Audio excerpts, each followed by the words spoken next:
सबसे पहले हमने एक वीडियो 23 जून 2021 को चैनल पर अपलोड किया था, जिसमें हमने हिंदू आबादी के घटने के पीछे कानूनी कारण और उसमें फैमिली कोर्ट की भूमिका के बारे में आपको बताया था।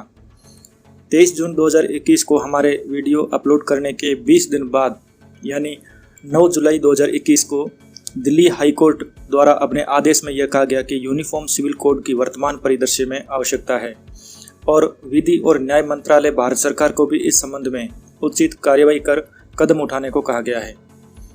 मुख्य रूप से हमारे वीडियो में और इस जजमेंट में हिंदू विवाह अधिनियम, उत्तराधिकार संबंधी प्रावधान, भरण पोषण और तलाक संबंधी कानून सभी धर्मों के लिए एक समान करने की बात कही गई है। दोस्तों, दूसरा मुख्य बिंदु यह है कि पिछले वीडियो में हमने पॉइंट आपको बताया था कि तत्कालीन सरकार द्वारा हिंदू विरोधी कानून बनाने से किस प्रकार एक हिंदू पुरुष को शादी करने और परिवार बसाने और सुखी वैवाहिक जीवन जीने में परेशानी आ रही है। पिछले वीडियो में पुरुषों के एंगल से आ रही वैवाहिक समस्याओं को बताया था। इस वीडियो में हम हिंदू महिलाओं को किस प्रकार कानून के हिंदू विरोधी होने का खामियाजा भुगतना पड़ रहा है, एक महिला के नज़रिए से आपको अवगत कराएंगे। दोस्तों, यह वीडियो कानूनी तथ्यों पर आधारित एक विश्लेषण है, राजनीतिक और धार्मिक नहीं है। कृपया कोई भी अशोभनीय भाषा का प्रयोग ना करें। दोस्तों, हर साल 8 लाख हिंदू मुस्लिम बनते हैं, जबकि हर साल 1000 मुस्लिम ही हिंदू बनते हैं। ऐसा क्यों हो रहा है इस देश में, और इन कानूनों पर किसी की भी नज़र अभी तक क्यों नहीं गई, जिनसे हिंदू तेजी से बर्बाद हो रहा है? क्या यह हिंदू विरुद्ध कानून जानबूझकर बनाया गया? क्या विवाहित हिंदुओं के घर परिवार को तोड़ने के लिए एक साजिश की गई थी, जिससे कि इनके परिवारों को बिखेरा गया? दोस्तों, यह वीडियो अपने आप में बहुत सारे ऐसे पॉइंट्स हैं जिनको हम आपको इस वीडियो में बताएंगे। आप इस वीडियो को बहुत अच्छे से समझने की कोशिश करना। सबसे पहले वर्ष 2011 के आधिकारिक आंकड़े जो भारत सरकार द्वारा जारी किए गए हैं उन पर नज़र डालते हैं। यहाँ आपको वर्ष 2011 के अनुसार हिंदू 80% है और मुस्लिम 15% दिख रहे हैं। समस्या यह है कि 2011 से 2021 के बीच 10 साल के अंतराल में मुस्लिम आबादी बहुत तेजी से बढ़ रही है और हिंदू आबादी तेजी से घट रही है। कुछ क्षेत्र है जहां पर मुस्लिम जनसंख्या बहुत ही ज़्यादा हो जाती है, वहां अल्पसंख्यक हिंदुओं के लिए समस्याएं उत्पन्न होने लगती है। यही मुद्दा आज के समय में चिंता का गंभीर विषय बना हुआ है। दोस्तों, मुस्लिम जनसंख्या बढ़ने के पीछे मुख्य रूप से धर्म परिवर्तन को जिम्मेदार बताया जा रहा है। यदि जन्म दर के आधार पर जनसंख्या वृद्धि को देखा जाए तो इसके ऊपर मृत्यु दर का भी प्रभाव पड़ता है और यह ज़्यादा प्रभावकारी नहीं है। लेकिन जो हमारा बिंदु संख्या 2 है, जो बंदूक की नोक पर है, यह कहीं कहीं पर आज भी देखने को हमें मिल रहा है और यह कई प्रकार से धर्म परिवर्तन के मुख्य कारणों में से एक है। आज के समय में भारत में बहला फुसलाकर या उनको प्रलोभन देकर भी धर्म परिवर्तन कराया जा रहा है। जैसे हिंदू पुरुष का धर्म परिवर्तन कराने के लिए उसको पैसा, रोजगार, विदेश, कर और विवाह के प्रलोभन दिए जाते हैं। थोड़ा संक्षेप में यदि हम बताएं तो इसका अर्थ यह हुआ कि आपको मुस्लिम देशों में जो बाहर हमारे यहाँ से काम करने जाते हैं उनको वहाँ पर वीज़ा आसानी से मिल जाता है, उनको काम करने की छूट आसानी से मिल जाती है, उनको कई प्रकार से रियायतें प्रदान की जाती है। वहाँ आपको विदेश में काम करने के लिए रोज़गार भी प्रदान आसानी से हो जाता है। विदेश जितने भी मुस्लिम देश हैं वहाँ पर आपको घूमने के सपने दिखाए जाते हैं। दुबई, सऊदी अरब, ऐसे कई देश हैं। दूसरा, इनको कर में छूट है, इनके लिए कई स्पेशल प्रावधान किए गए हैं, सरकार द्वारा भी इनको छूट दी जाती है। और विवाह के लिए भी कोई पुरुष मुस्लिम धर्म को ग्रहण कर रहा है। विवाह का यहाँ पर अर्थ यह है कि यदि कोई हिंदू पुरुष एक बार विवाह कर लेता है तो उसके बाद उसको दूसरा विवाह करना है तो वह मुस्लिम धर्म में जाकर के करता है, क्योंकि हिंदू धर्म में उसको तलाक मिलना मुश्किल हो जाता है। काफ़ी दर तो ऐसे ही हिंदू पुरुषों की है जो विवाह हेतु मुस्लिम धर्म को ग्रहण कर रहे हैं। रही बात महिला का धर्म परिवर्तन करने की, तो हिंदू महिला का धर्म परिवर्तन विवाह के प्रयोजन हेतु किया जा रहा है। इसमें किसी भी हिंदू महिला को रोजगार, नौकरी, शादी, इन सब के लिए और उसको अच्छे जीवन जीने के लिए भी प्रलोभन दिया जाता है। ये प्रलोभन काफ़ी प्रकार से सबके सामने है, सब जानते हैं, लेकिन चूँकि कानून नहीं है इसलिए इनको रोक पाना असंभव है। महिलाओं की धर्म परिवर्तन की दर अधिक है, यह 85% के करीब है। मान लीजिए कि 100 हिंदू जनसंख्या मुस्लिम धर्म परिवर्तन करती है तो उसमें 100 में से 85 महिलाएं ही होती है। यह सब प्रायोजित हैं दोस्तों, इसके पीछे बहुत लंबा एक एजेंडा चलता है, बहुत एक सुनियोजित साजिश होती है जिसके तहत भी धर्म परिवर्तन होते हैं।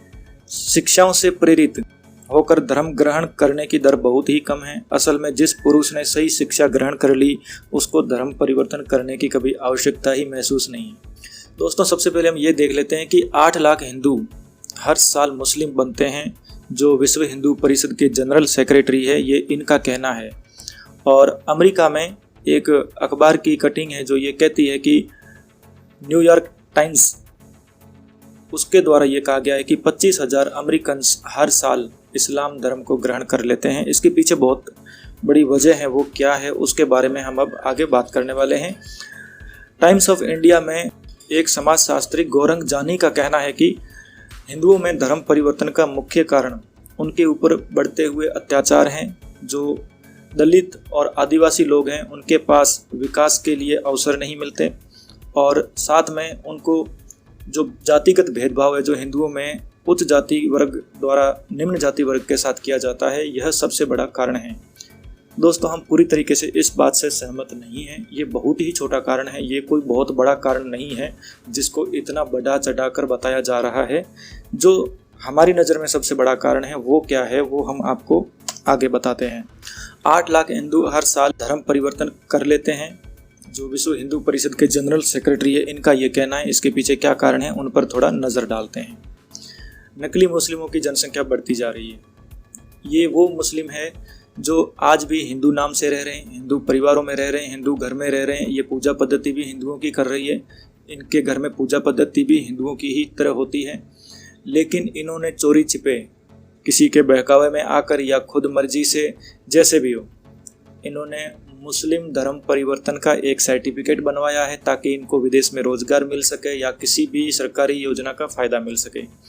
जब ये बात सामने आ जाती है तब ये खुलेआम स्वीकार करते हैं कि हाँ हम मुस्लिम बन चुके हैं। लेकिन आज भी कई ऐसे लोग हैं जो नकली मुस्लिम बने हुए हैं, नकली ईसाई बने हुए हैं, लेकिन वो हिंदू ही है, उनके नाम हिंदू है, वो हर जगह हिंदू पूजा पद्धति और हिंदू जीवन जीने के तौर तरीके इस्तेमाल करते हैं। कई हिंदू अल्पसंख्यकों को मिलने वाले सरकारी लाभ की वजह से मुस्लिम बने हुए हैं।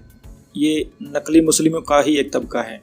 यह स्पेशली उस चीज़ की तरफ टारगेटेड होते हैं कि हमें इस योजना का लाभ लेना है, ये किसी भी तरीके से मिल जाए, इसके लिए वह कुछ भी करने को तैयार है। हिंदुओं को धार्मिक शिक्षा का अभाव है, क्योंकि हिंदुओं के लिए कोई जैसे मदरसे हैं वैसे कोई शिक्षण संस्थान नहीं है जो इनकी धार्मिक शिक्षाओं का प्रचार प्रसार करते हो।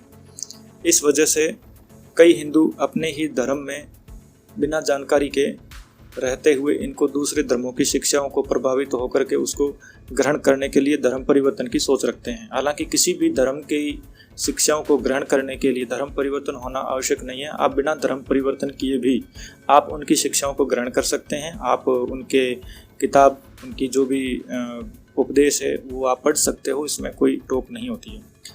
हिंदू धार्मिक शिक्षाएं नैतिक कर्तव्य का बोध कराती है, जबकि मुस्लिम धार्मिक शिक्षाएं वर्तमान परिदृश्य में भौतिक सुखों का बोध कराती है।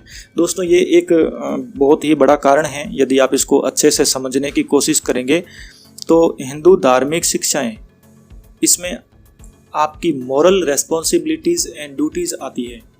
आपका नैतिक कर्तव्य क्या है, इनको निभाना बहुत मुश्किल होता है। लेकिन मुस्लिम धर्म में आपको भौतिक सुख, जैसे आप 4 शादी कर सकते हो, कई कानून में ऐसी रियायतें मौजूद हैं जो आपको भौतिक सुखों का बहुत ज़्यादा बोध कराती है।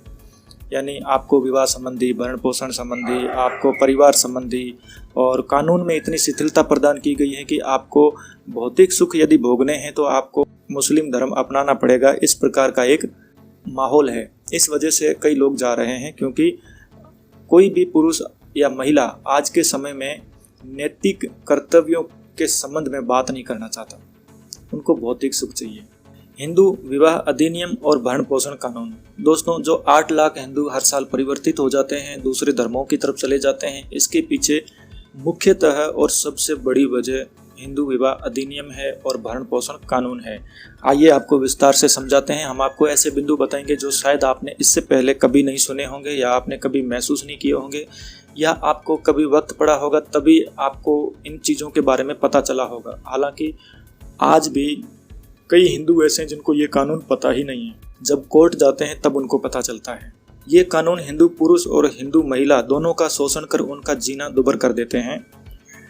जैसे पुरुष तलाक न मिलने से पूरी उम्र कोर्ट में तलाक का केस लड़ते रहने से उसकी उम्र ही खत्म हो जाती है। ये कानून हिंदू पुरुष और हिंदू महिला दोनों का शोषण कर उनका जीना दुभर कर देते हैं, क्योंकि पुरुष तलाक न मिलने से और पूरी उम्र कोर्ट में तलाक का केस लड़ते लड़ते उसकी उम्र खत्म हो जाती है, या फिर दोबारा शादी करने का जोखिम उठाने की उसकी इच्छा ही कोई शेष नहीं रहती है। भारत देश में तलाक का केस लड़ना अन्य मामलों जैसे हत्या, बलात्कार, अपहरण, इनसे भी बहुत बड़ा जोखिम है। हिंदू पुरुष और महिला दोनों की तलाक प्रक्रिया खर्चीली है, इसमें बहुत लंबा समय लगता है।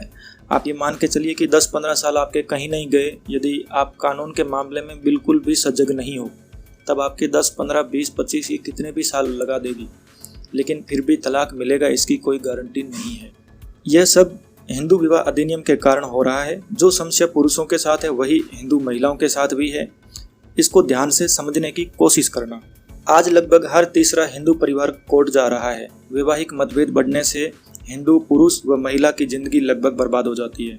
एक हिंदू महिला अपने पति को पूरी जिंदगी तलाक नहीं देना चाहती है और उसके साथ भी नहीं रहना चाहती है।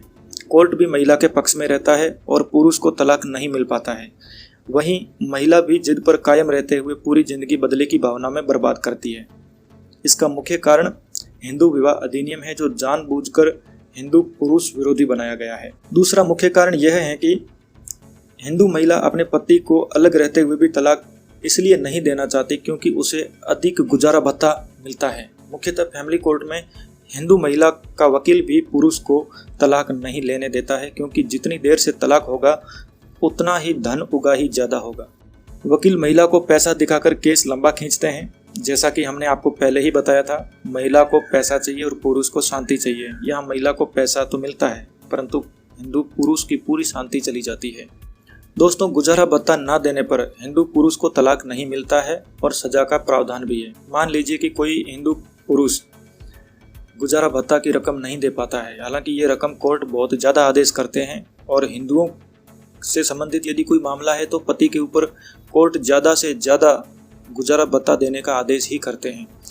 अब मान लीजिए हिंदू पुरुष इतना सक्षम नहीं है तो उसको सिर्फ पैसे के मामले में शोषण करने की मंशा से दबाव बनाने के लिए उसको तलाक नहीं देते, और यदि गुजारा भत्ता वो नहीं दे पाता है तो उसको सज़ा का प्रावधान है, और ये सज़ा आपको 12 महीने में 1 महीना जेल की सज़ा है। हालांकि ये सिविल जेल होती है लेकिन फिर भी जेल की सज़ा का प्रावधान है। ध्यान से समझना इन प्रावधानों को। और क्यों दिल्ली हाई कोर्ट ने ये कहा कि ये कानून एक समान बनने चाहिए। मुख्यतः उत्तराधिकार, तलाक, भरण पोषण, ये कानून एक समान सभी धर्मों के लिए होने चाहिए, क्योंकि आज इसकी आवश्यकता महसूस की जा रही है। क्योंकि कोर्ट को भी दिखता है कि कौन किसको बर्बाद कर रहा है और कानून किसके खिलाफ बने हुए हैं। तो कांग्रेस ने हिंदुओं का कैसे काटा, इसको भी आप समझ लीजिए।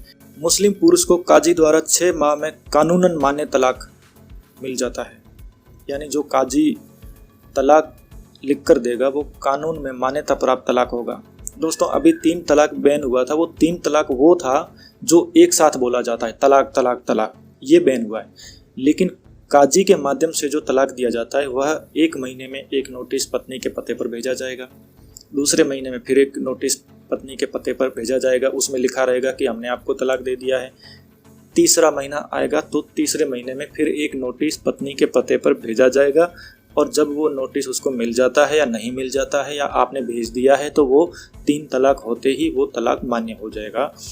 यदि काजी मुस्लिम विधि के अनुसार कानूनन मान्य तलाक दे सकता है तो हिंदू धर्म में जो पंडित शादी करवाते हैं, पुजारी होते हैं, इनका तलाक मान्य क्यों नहीं है? यदि आप ध्यान से देखेंगे तो मुस्लिम पुरुष को 6 महीने में तलाक इस प्रकार मिल जाता है। मुस्लिम पति गुजारा भत्ता देने में असक्षम है तो वक्फ बोर्ड देगा, तो मुस्लिम पति को जेल नहीं होगी, लेकिन हिंदू पति जेल जाता है। यदि मुस्लिम पति गुजारा भत्ता देने में असक्षम है तो वक्फ बोर्ड गुजारा भत्ता देगा। मुस्लिम पति को जेल नहीं होगी। वक्फ बोर्ड को सरकार आपके टैक्स का पैसा अनुदान करती है। हिंदू महिला को यह लाभ प्राप्त नहीं है। मुस्लिम लॉ में पुरुष को अधिकार दिए गए, जबकि हिंदू विधि में महिलाओं को कानून के बेजा इस्तेमाल की छूट दी गई। दोस्तों, हमारे यहाँ एक कहावत बहुत प्रचलित है। कहते हैं कि यदि 4 पुरुष कहीं पर भी बैठे तो किसी का घर बसाएंगे, लेकिन 4 महिलाएं कहीं भी बैठ गई तो किसी न किसी का घर टूटना तय है। उसके घर को पूरा बिखेर के ही उठेगी। एक मुस्लिम महिला को ये पता होता है कि यदि हमारे बीच मतभेद हुए और मैं मायके जाकर बैठ गई तो ये 6-7 महीने के अंदर ही दूसरी महिला को लेके आ जाएगा, चाहे तलाक हो या ना हो, लेकिन वह 4 शादी कर सकता है। इस डर की वजह से उनके घर नहीं बिखरते या कम बिखरते हैं। लेकिन यहाँ हिंदू महिला को ये पता होता है कि जब तक उसका तलाक नहीं होगा तब तक हिंदू पुरुष दूसरी शादी नहीं कर सकेगा, और यही वो एक हथियार है जिसकी वजह से हिंदू परिवार बिखर रहा है। सरकारें और हिंदू संस्थाओं को इस कानूनों की तरफ ध्यान देने की जरूरत है। अब हम इस बिंदु पर आते हैं कि विवाहित हिंदू महिलाओं का मुस्लिम पुरुष से शादी करने का सबसे बड़ा कारण क्या है। विवाहित हिंदू महिलाओं का तलाक न होने से यह मुस्लिम पुरुष से शादी कर लेती है, क्योंकि मुस्लिम पुरुष 4 शादी कर सकता है। और दूसरा, इनको एक जो सबसे मुख्य है वो इनको शादी का स्टेटस मिल जाता है। यदि मान लीजिए कि कोई हिंदू पुरुष है, उसका तलाक का केस चल रहा है, तो उसका कोई निश्चिंत नहीं है उसको कब तलाक मिलेगा, 10-15 साल तब तक वो कैसे रहेगी, जबकि यहाँ पर उसको शादी का स्टेटस मिल जाता है। तो इसका यही है कि शादी के योग्य हिंदू पुरुष का मतलब यही होता है। ये इसको हिंदू धर्म में नहीं मिल पाता है। जबकि मुस्लिम 4 शादी कर सकता है तो वह उससे शादी आसानी से हो रही है तो वो कर लेती है। और धर्म परिवर्तन कौन करवाते हैं? उन्हीं के जो धर्मगुरु होते हैं, काजी वगैरह होते हैं, वही करवाते हैं। तो बहुत आसान प्रक्रिया है उनके लिए। इसी वजह से कई हिंदू महिलाएं मुस्लिम पुरुषों से शादी कर रही है और इसकी दर बहुत ज़्यादा हो रही है आज के समय में। विवाहित हिंदू महिला मुस्लिम पुरुष से शादी इसलिए कर देती है क्योंकि शादी योग्य हिंदू पुरुष नहीं मिलता है। यहाँ यदि किसी का तलाक नहीं हो रहा है तो वह पुरुष शादी नहीं कर सकता। तलाक होने में 10-15 साल लग जाएंगे, जबकि मुस्लिम पुरुष 4 शादी कर सकता है, बिना तलाक के भी कर सकता है, और उसको वहाँ शादी करने पे स्टेटस भी मिल रहा है, शादी का स्टेटस। इस वजह से ये धर्म परिवर्तन बहुत ज़्यादा हो रहा है। दोस्तों, ये चंद उदाहरण हैं जहाँ कांग्रेस ने हिंदुओं के घर परिवार का कानून बनाकर सत्यानाश करने की पूरी कोशिश की है। इनकी वास्तविकता बहुत ही भयानक है। फैमिली कोर्ट में जाकर देखना, आपके होश उड़ जाएंगे। वहाँ लाइन लगी हुई है और महिलाओं को फ्री पैसा बांटा जा रहा है। ख़ास तौर से आप ये खुद अनुभव करें तो ज़्यादा बेटर होगा। यदि आप हमारे इस वीडियो के किसी भी बिंदु से सहमत नहीं है तो एक बार हमारा निवेदन है कि आप जो भारत की न्याय व्यवस्था हो उससे थोड़ा सा परिचय खुद कर लें और देखें कि वास्तव में ऐसा हो रहा है कि नहीं हो रहा है। बाकी जो हमने देखा है ये हमारा एक निजी